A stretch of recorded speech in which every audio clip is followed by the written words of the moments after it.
Hello everyone, welcome to my channel. In this video, we are going to solve 15 divided 1 by 5 times 5. So it's look simple, right?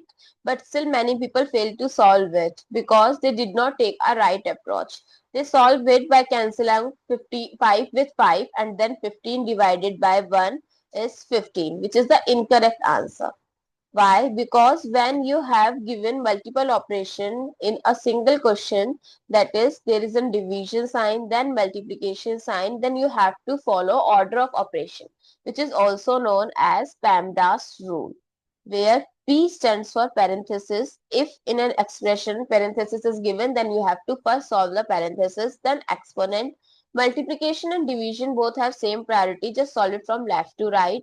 Similarly, A and S is addition, subtraction, both have same priority, just solve it from left to right. So in this question, we have given multiplication and division. So we can solve it first, anything, but just solve it from left to right. So in left, it's 15 divided by 1 by 5, not 15 divided 5.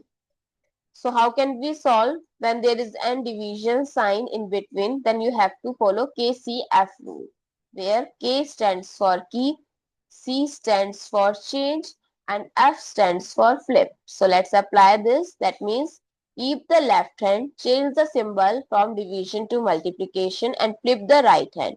That is 5 by 1. So what is left? 15 times 5 times 5. 15 times 5 is 75 times 5, that is 375. So what is the correct answer? 375, not 15. I hope it's clear and you learned something new. If you find it useful, don't forget to share your feedback through like, share, comment and subscribe to my channel. Thanks for watching. See you in the next video.